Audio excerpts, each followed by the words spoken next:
boa noite a todos. Os nossos votos de paz e nosso abraço fraterno.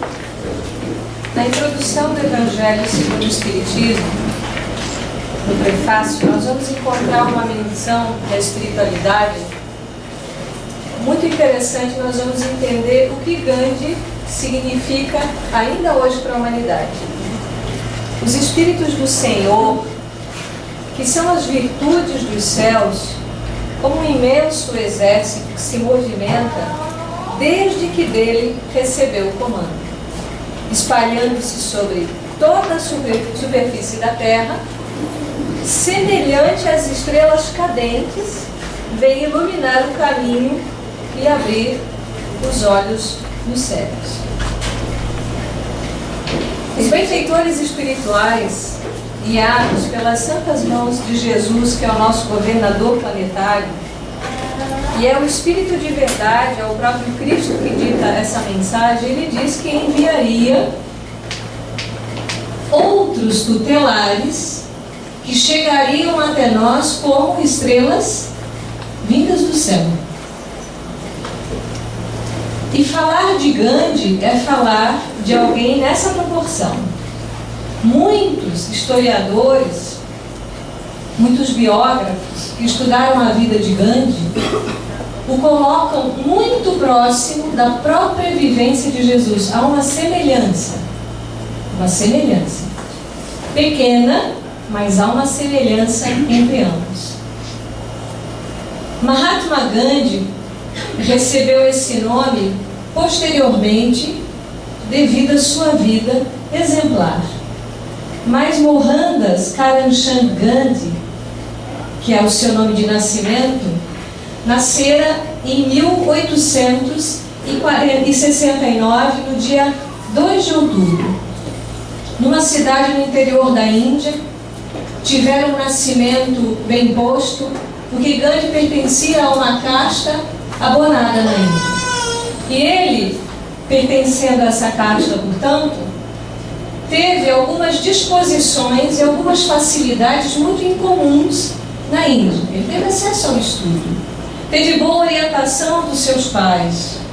E Gandhi, ele numa biografia pessoal, numa autobiografia, ele fala das suas inúmeras dificuldades, mesmo na infância, que era uma criança bastante rebelde, até alcançar a adolescência e a juventude.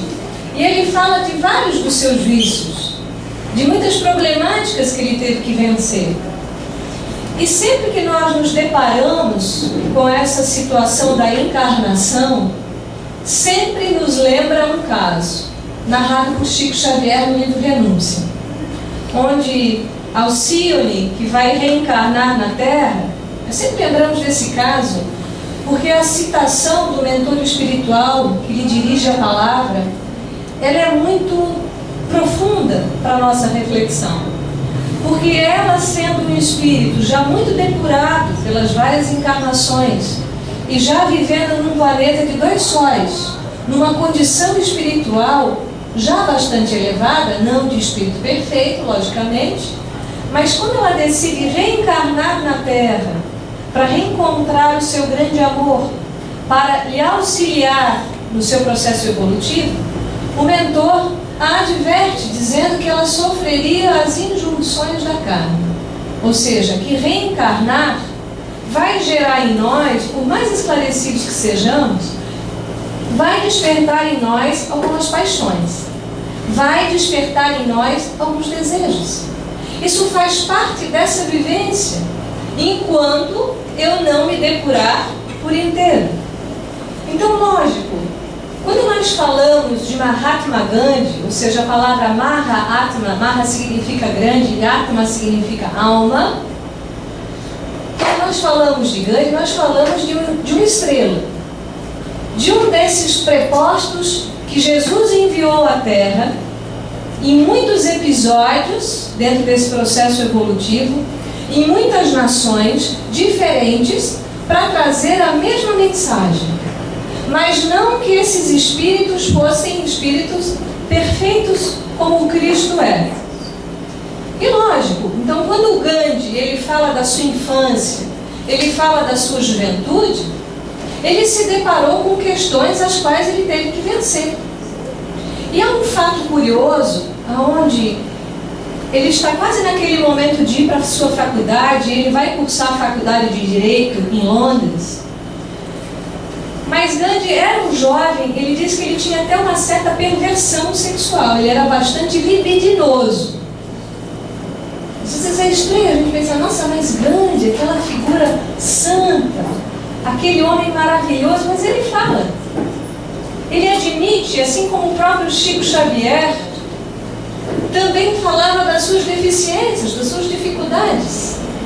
E lógico que isso não é para nos causar estranheza, senão para nos lembrar que todos nós somos criaturas vivenciando essas experiências, as quais muitas vezes nós estamos diante das nossas dificuldades, diante das nossas limitações.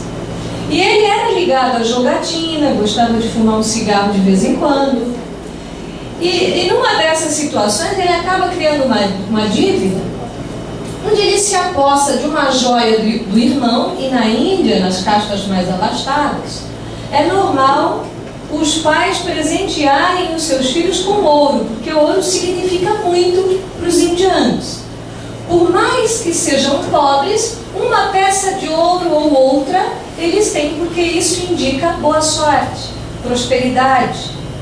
Então Gandhi toma de um bracelete do irmão e vende a metade para pagar sua dívida. Mas, se nós pensarmos no Mahatma, esse homem, ou esse espírito, ele veio com uma missão à Terra, uma missão muito importante, que ecoa até os nossos dias, que é uma referência para muitos no que diz respeito até mesmo à política. Então esse espírito nós trazemos dentro de nós, marcado dentro da nossa alma, aquilo que nós viemos realizar nessa vida. Por isso que algumas vezes quando nós tomamos um caminho, isso nos causa uma estranheza. Mas quando a gente retoma o caminho que nos é próprio, isso nos causa uma sensação de leveza interna. E quantas vezes nós mesmos já não experienciamos essas sensações? Por nos distanciarmos daquilo que nós viemos fazer e quando nós estamos realmente fazendo aquilo que viemos. Então Gandhi, mesmo na sua infância, adolescência e juventude, tendo se desviado, aquilo gerava um estranhamento. E o pai de Gandhi, a essa época, já bastante adiantado e acamado por conta de uma fístula, Gandhi não consegue falar ao pai, porque a figura paterna e materna na Índia são consideradas figuras sagradas, assim como era o nosso país, certo? Pai e mãe, aqui no nosso país, são figuras sagradas. Nós tratamos muito bem os nossos anciãos, certo? Muito diferente as culturas, mas lá é assim. Então o pai e a mãe, eles são como divindades para os filhos, principalmente quando esse pai e essa mãe vai adentrando a uma fase mais madura ou a fase da velhice. Então Gandhi redige uma carta, e essa carta está por inteiro para quem quiser poder ler, mas ele fala, ele se declara ao pai. Como um pecador, ele se declara ao pai, como alguém que se desviou do caminho, que tomou do bracelete do irmão, que roubou, que pagou uma dívida, que se desviou, porque antes de fazer a sua viagem para fazer a sua trajetória acadêmica dentro da área da advocacia, ele entrega essa carta para o pai. E o pai lê, e os dois permanecem em silêncio, mas o pai chora. Na medida em que o pai lê aquela carta, ele vai se emocionando muito. Porque qual pai não questiona muitas vezes a educação que confere aos seus filhos? Quantas vezes nós nos deparamos em situações onde nós questionamos aonde eu errei, aonde eu me perdi? E aquela lágrima nada mais, nada menos expressava esse tipo de questionamento de um pai que é um pai lúcido. E Gandhi também chora, e o pai estende os braços e eles se abraçam e choram juntos. E o pai não fala nada. Então Gandhi diz que naquele momento ele tem um profundo contato com a pedagogia da não violência. não houve uma exaltação da voz por parte desse pai, não houve uma reprimenda, não houve um castigo, não houve um tapa, nada.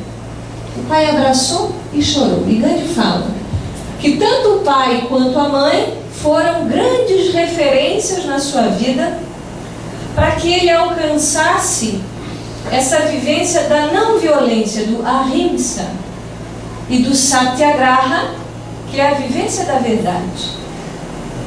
E quando nós vamos estudando um pouco mais a vida de Gandhi, que vai à Europa, e lá ele entra em contato com costumes muito diferentes do seu país, e são muito diferentes.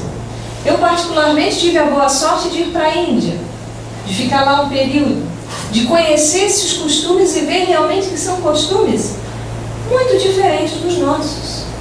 Fato é que na cultura hindu os casamentos já são arranjados quando as crianças são pequenas. Não que elas vão viver maritalmente na infância ou na adolescência, elas vão viver maritalmente quando alcançam uma idade um pouco mais madura. Mas Gandhi se casou aos 13 anos de idade, com Kasturba. Porque quando nós falamos de um Mahatma, de um homem, de uma grande alma masculina, nós não podemos esquecer que ao lado desse homem nós vamos encontrar também um Mahatma, uma grande alma feminina, porque é impossível muitas vezes um missionário desse teor cumprir a sua missão. Não que ele não pudesse, com certeza poderia, mas a figura da esposa é uma figura muito importante na vida dele, e nós vamos compreender isso depois. Então, Gandhi, quando vai ao Ocidente estudar, ele muitas vezes se perde ainda nos seus próprios vícios, nas suas próprias dificuldades. Ele tropeça em si mesmo, não na sua essência, mas ele tropeça na periferia do seu ser, que é o que acontece conosco. Nós tropeçamos na nossa periferia. Nós caímos por conta daquilo que nos cerca e nos derruba muito facilmente. Nós não caímos na nossa essência, porque a nossa essência nos vincula diretamente a Deus. O Deus que está em mim, está em todos os seres da criação. Mas há um fato muito importante na vida de Gandhi, muito positivo na Europa, porque ele tem contato com o cristianismo. Vejam bem, com o cristianismo, não necessariamente com a organização católica, ele até conhece, mas o que toca o seu coração são os ensinamentos do Cristo. E ele, vejamos bem, Gandhi é hindu, e ele fala que os 2 livros que nortearam a sua caminhada é o Bhagavad Gita, dentro da grande história da Índia que se chama Mahabharata, Maha, grande, e Bharata é a Índia. Dentro dessa grande história, e quando nós falamos de um livro grande na Índia, é grande mesmo, tá? São milhares de páginas e milhares de versos contando uma história desse país. E um capítulo pequeno é o Bhagavad Gita, que vai falar sobre a história de um mestre, de um discípulo e de uma guerra.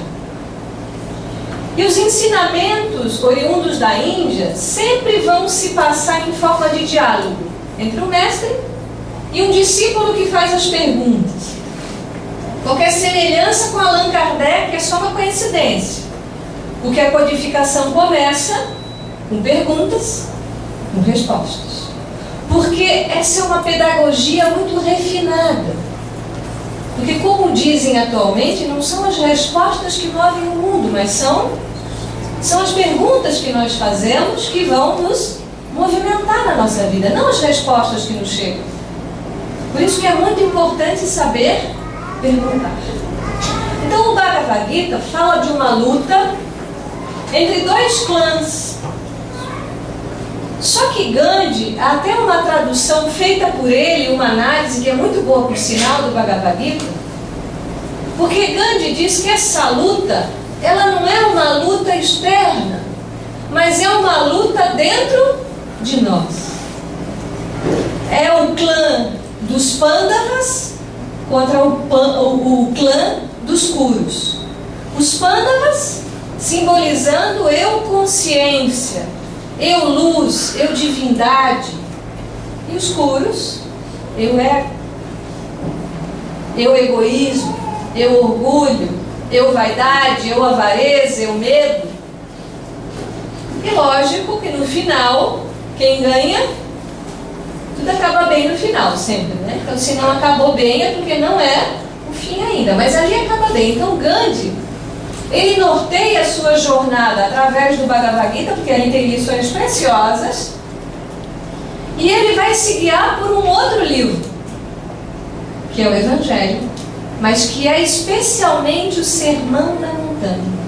Então Gandhi, ele chega ao ponto de dizer o seguinte, que se percam todos os livros sagrados do mundo, mas se sobrar o Sermão da Montanha, nós teremos um mapa certinho para chegarmos a Deus em nós mesmos. Então Gandhi se identifica com a figura de Jesus, com a sua singeleza, quando o próprio Cristo diz: o Filho de Deus não tem uma pedra onde recostar a sua cabeça. O seu telhado é o céu. E o que alimenta é quem o estende as mãos. Então, quando Gandhi se forma, ele volta à Índia e permanece ali pouco tempo. E ele vai a trabalho para o sul da África. E ali começa a sua jornada, onde ele passa 20 anos. Como a mão de obra da Índia não é só barata hoje, mas era muito mais barata naquela época, e era uma mão de obra escrava, muitos indianos foram trabalhar no sul da África nas minas de carvão, nas minas de pedras preciosas. Só que era um trabalho escravocrata, era um trabalho escravo. E Gandhi, vendo aquela injustiça, ele começa então a regimentar idealistas como ele. Pessoas que começaram a discutir os direitos e os deveres. Que o que é bom para mim tem que ser bom para o outro. Porque se é bom só para um lado, fica muito estranho. Não há um equilíbrio. Então Gandhi realmente, através de todo um movimento político, então ele se lança numa carreira política, ele está embasado na lei, e muitas vezes isso pode gerar uma estranheza também dentro de nós. Como que um político pode ser um espiritualista? É possível isso? É possível? Diante de tudo que a gente vê, é possível desde que o político saiba primeiro o que é política. Política significa o bem comum. Política significa isso, o bem comum. E o que nós buscamos quando nós iniciamos um caminho espiritual? Nós buscamos o nosso bem, para estender o bem a todos. Tem diferença entre política e espiritualidade? Gandhi fez cair por terra muitas teorias. Porque se um político, se alguém que trilha essa jornada, considerar aquilo que significa, porque para que existem as leis? Para que os políticos, quando nós os elegemos, eles têm que nos representar para fazer com que esse bem social, na educação, na saúde prevaleça, não é? Essa é a realidade da verdadeira política. Só que nós muitas vezes não sabemos. Então Gandhi, ele vai vivenciando na íntegra, na sua vida. Fato é que quando ele chega a esse processo da independência da Índia, ele diz que o grande objetivo foi libertar primeiro a ele mesmo. Que o seu exemplo tem que ser um motivador para que nós nos tornemos pessoas livres. E o que Jesus diz, quando nós conhecemos a verdade, nós nos tornamos livres. Mas livres do quê? O que me prende? O que me encarcera? O que me enjaula? Nós criamos a nossa prisão. E às vezes com requinte. como se nós fôssemos viver eternamente essa vida. Então, muitas vezes, a nossa prisão é a busca desenfreada só pela matéria. Eternizar um corpo que vai envelhecer. Guardar as moedas no colchão como se fosse possível levar no caixão. Alguns levam, mas só que não se transporta a matéria densa para o plano espiritual. Se leva aquilo que se construiu interiormente. Então Gandhi vai se tornando uma referência. Foram 20 anos na África do Sul, vivendo praticamente uma espécie de exílio, sendo preso, sendo solto, sendo açoitado, e sem nunca alterar o tom da voz. Ele tinha uma eloquência enorme. Os seus diálogos, a sua fala, a sua impostação era muito grave, exatamente para tocar o coração das pessoas. Mas havia muito amor no seu coração, havia muita paz na sua proposta, porque ele disse: ahimsa é nem sequer pensar o mal para o inimigo. Qual foi a proposta de Jesus? Amar quem nos ama não é fácil. Amar quem pensa como eu posso estabelecer um diálogo com o Bruno, tranquilamente, porque nós vamos falar sobre espiritismo. Mas estabelecer um diálogo com o irmão evangélico, com o irmão budista, com o irmão católico. Quando perguntavam a Gandhi qual era a sua religião, ele dizia: eu sou muçulmano, eu sou cristão, eu sou hindu. Porque Gandhi entendia a vivência espiritual, não necessariamente o jargão da religião. Eu não vou trazer isso como uma placa exposta na testa e não ter essa vivência no cotidiano. Então, quando ele chega à Índia, depois de 20 anos, e muitas vezes nós reclamamos de meses de dificuldade, de 2 anos de sofrimento, mas ele fez uma graduação, 20 anos, demorou para ele voltar ao seu país. E encontra um país dominado, um país colônia de Londres. Então, quando um país sofre a colonização, o que acontece com ele? As suas riquezas naturais são exauridas até a última gota. Tudo de bom que esse país tem, a sua colônia se apossa, sem um mínimo de cuidado, nem sequer pensar o que vai ficar para esse povo que é o povo oriundo dessa nação. Não, porque é um processo de escravidão também. Então, Índia, colônia da Inglaterra, sendo espoliada até a última gota. O sal, que à época, e Gandhi vai fazer em 1930 uma marcha célebre pelo sal, porque o que ele nomina o quê? Uma rebelião contra esses postulados. Ele diz: é uma rebelião civil, mas pacífica. Porque Gandhi dizia o quê? Se eu responder com violência, o outro tem um argumento para ser violento comigo. Então esse nosso irmão de São Paulo, que levantou esse jargão, gentileza gera gentileza, isso já é muito antigo. Jesus falou disso, Gandhi repetiu, Rosenberg, que é um americano que medeia conflitos, é um mediador da ONU, ele fala que a política de diálogo dele é baseada na política de Gandhi. São repetições de verdades antigas, e que dificuldade disso entrar dentro de nós. Isso é o que me espanta, dentro de mim mesmo.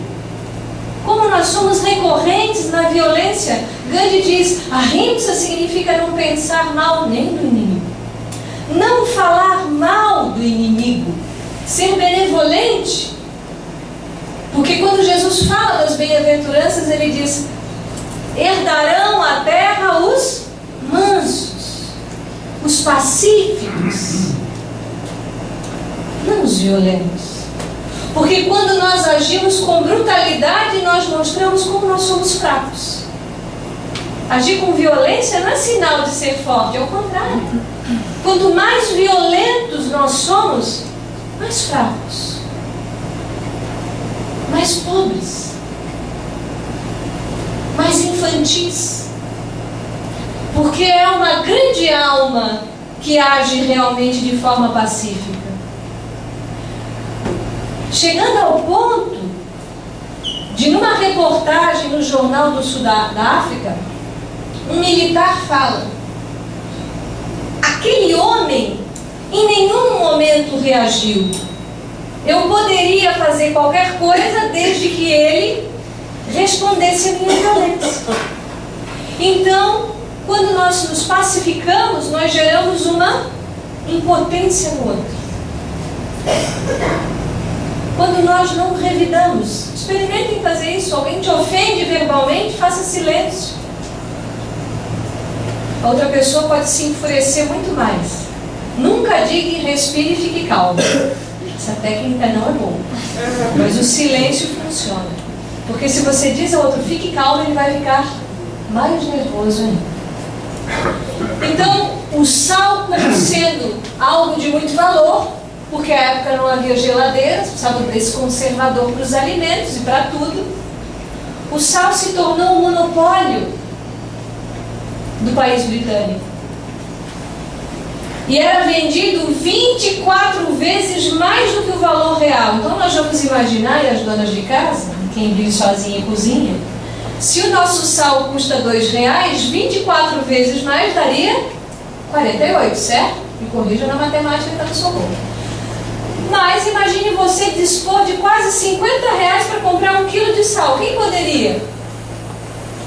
Então o sal ficou para as castas mais abastadas. E os menos favorecidos? Porque Gandhi sempre pensava, o que é bom para um tem que ser bom para todos. O que eu tenho acesso, todos deverão ter acesso. Então ele faz uma marcha por mais de 320 quilômetros a pé, com milhares de pessoas que foram igualmente violentadas, que sofreram agressões físicas, que foram machucadas, alguns morreram, mas nenhum revidou. E Gandhi chega ao ponto de um dia falar uma frase célebre: se os ratos se tornassem dóceis e se os gatos os pegassem sem muito esforço, daria um pouco, o gato ia até perder o gosto de comer rato. Assim como Jesus, lembrando a figura angélica de Cristo, que se dá em sacrifício, e pouco tempo depois a gente vê os cristãos indo às arenas em coro, porque eles não tinham mais medo de morrer. Porque realmente é o sacrifício que contém o divino mistério da vida. É o sacrifício que vai extrair de nós uma bênção, uma luz. Não é facilidade para o nível em que nós estamos. Então Gandhi, ele vai se rebelando contra o governo, contra a impunidade, de uma outra maneira, com outras estratégias. Através de jejuns longos, de meditações, ele funda um ashram e ele vai abdicando da sua vida material, porque é um grande missionário. Eu não estou falando de nós, pessoas comuns que somos, nós falamos de uma estrela, como nos narra o Evangelho, que vem do céu para trazer uma grande mensagem para a humanidade. Então ele vai vivendo daquilo que ele próprio produz. E ele é uma figura mirrada, baixinho, magro, usa um dote, uma saia à moda indiana e uma tanga. E quando ele vai para as grandes discussões no Senado, em outros países inclusive, eles o apelidam jocosamente de um faquir nu, sem perceber esse emblema luminoso na alma de Gandhi. Mas para ele nunca importou as glórias do mundo, porque ele sabia que realmente ele não era nada. Porque é assim que Jesus diz, que quando nós reconhecemos que nós não somos nada, nós nos tornamos grandes aos olhos do Pai. Mas isso é no silêncio, isso é na intimidade, não é na falácia, não é na propaganda. Então esse homem que se casou com um Kasturbai, e foi um pai de família exemplar, que teve 4 filhos, que adotou uma criança da casta pária, dos intocáveis. Essa foi outra marcha importante de Gandhi. Então, na Índia, os intocáveis são aquelas pessoas que que vivem em situação abaixo da linha de pobreza. Então, se nós temos uma ideia do que é uma favela no Brasil, nós não temos ideia do que é uma favela na Índia. Lá, as condições, elas são subhumanas hoje. Uma condição gravíssima.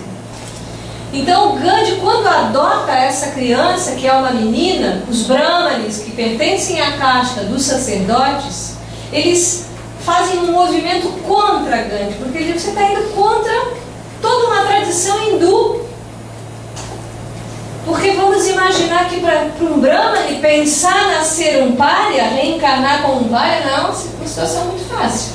Porque chegar na condição de brahmane é ter alcançado espiritualmente o nível mais privilegiado dentro do processo de evolução. E é um equívoco esse. Então, Gandhi fala que aí já é uma grande violência ao ser humano. Aí é a falta do ahimsa, é a falta total da paz. E ele vivendo da sua forma módica, com a sua esposa. E a vida de ashram de Gandhi é uma vida de fazer todas as tarefas. Gandhi cortava os legumes, limpava o pátio, lavava as latrinas com criolina, orava toda manhã antes do sol nascer, meditava longas horas por dia, trabalhava muito, participava de muitos movimentos no seu país e em outros países. Mas nunca deixou de fazer as tarefas humildes. E certa feita, chegam dois jovens entusiastas para se tornarem discípulos de Mahatma. E lá chegando eles pedem: olha, nós queremos receber a sua iniciação. Essa história de iniciação na Índia é uma coisa muito interessante, né? Porque é prática comum dentro das escolas iniciáticas, dentro de algumas religiões, que cheguem os discípulos e eles vão sendo iniciados nessa prática, recebendo rituais. E lógico, eles achavam que ali iam receber como uma fórmula mágica para despertar essa paz no coração. E Gandhi então indica a eles as tarefas: olha, hoje vocês vão começar varrendo o pátio, depois vocês vão descascar as batatas, depois vocês vão ajudar na cozinha, vão limpar a latrina, à noite tem oração, meditamos. No outro dia acordamos às 4 da manhã para meditar até às 6, depois varre o quintal de novo. E todo dia essas tarefas, e no terceiro dia os jovens vão perguntar a Gandhi: quando é que vai começar a nossa iniciação? E ele diz: já começou. Muitas vezes nós achamos indigno limpar um banheiro. E se nós achamos indigno qualquer tarefa, nós temos que parar tudo e repensar a nossa vida. Gandhi era categórico quando ele falava: é preciso fazer bem o pequeno para fazer bem o grande. Não dá para pular etapas. Então, quando eu olho para alguém numa função, entre aspas, bem grandes, menor que a minha, e eu digo que aquela pessoa é menos importante que eu preciso repensar a vida. Eu preciso repensar tudo. Preciso repensar os valores que estão me movendo no meu caminho. Porque não existe função mais importante ou menos importante. Porque hoje eu posso ser a dona da casa, mas na próxima encarnação eu posso ser a diarista. Hoje eu posso dirigir um Rolls Royce na rua, amanhã eu posso ser o gari. Porque não importa onde nós estejamos, o que importa é que nós aproveitemos a vivência e entender o porquê. E mais do que porquê, para quê? E como isso vai contribuir na minha vida na questão de refinar os meus valores. Quando Gandhi vai iniciando a sua esposa nesse caminho de não violência e de verdade, porque viver a verdade é viver Deus em mim. É viver Deus. E quando eu vivo Deus, eu vivo de uma forma justa, honrando cada um que ombreia o caminho comigo, independente da função. Se Gandhi disse que eu tenho que ter benevolência para com o inimigo, que são as mesmas palavras de Jesus. Ela, Kasturbai, no primeiro momento, ela se fica indignada. Quer ver quando Gandhi coloca ela para limpar a latrina? Acostumada a ter os seus escravos, a ter os seus serviçais. Mas ela vai compreendendo tanto esse homem e vai se transformando tanto quanto ele, que Yogananda, que é um grande mestre de yoga, vai fazer essa menção no livro Autobiografia de um Yogi, quando ela diz que o quanto ela aprendeu. Então, quando mencionavam, quando se dirigiam a ela dizendo, você é a esposa do Mahatma, ela diz, não, eu sou esposa de Mahatma e discípula de Gandhi. Ela foi uma das suas mais fiéis discípulas. Há um momento na vida deles onde ela pergunta a ele, meu esposo, quando você vai tornar o nosso país livre? E ele diz, nem livre eu sou. Sou tão apegado às paixões. Isso ele tinha 37 anos. E aos 37 anos eles fazem um pacto de viverem uma vida brahmacharya, ou seja, de viverem uma vida celibatária. Porque Gandhi reconhece naquele momento ali que ele está preso ainda a alguns desejos. Não que não seja saudável. Em outro momento nós falamos sobre sexualidade e espiritualidade aqui nessa casa. Isso também é divino. Mas para a proposição o qual Gandhi se encaminhava, para ele isso foi necessário. Então ele fala que por 3 anos ele tenta sublimar a sua sexualidade e não consegue. Ele se decepciona. Porque ele tem desejo, mas a partir dos 40 eles vivem como irmãos. Por quase mais 40 anos. Almas que se apoiam, que se ajudam, porque tinham uma grande missão juntos. Não estou falando de nós.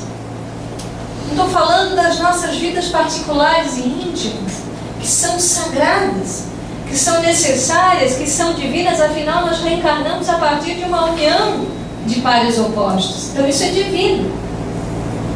Mas a partir dali que Gandhi começa realmente a se tornar um ser livre interiormente. A sua caminhada vai fazendo mais sentido. Até o ponto em que a Índia realmente consegue a sua liberdade.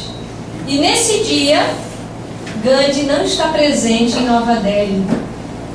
Gandhi está onde? No Paquistão. Resolvendo uma dissensão entre uma parte da Índia, no norte, que quer ser livre e tem a dominância dos muçulmanos, e um outro lado que é hindu e quer manter aquela parte presa. Gandhi está mediando um conflito, pedindo paz. Lembrando que derramar sangue não resolve nada. Que bater, pior ainda. Que ferir o outro verbalmente é como uma espada muito fina e que muitas vezes fica no nosso coração por muitas vidas. Ele medeia o conflito e consegue apaziguar. E volta para Nova Delhi. E ali ele fica onde ele sofre um atentado, a bomba erra a direção e ele faz um jejum de 50 dias. Onde ele parece realmente um faquir à moda indiana. Pele e osso. Gandhi não era bonito, mas ele tinha uma beleza de alma que ia além da sua aparência. E numa noite, no final do dia, de 30 de janeiro, Gandhi caminha para uma casa em Nova Delhi, onde ele era recebido pelos seus amigos, apoiado por 2 discípulos. E vem um hindu e o assassina. Alguém da sua própria crença. E mesmo assim, o sangue de Gandhi vem selar um pacto de paz entre os muçulmanos e os hindus. Porque se fosse um muçulmano que tivesse assassinado Gandhi, nós teríamos uma guerra entre essas 2 facções na Índia até hoje, da maior violência que a gente possa imaginar.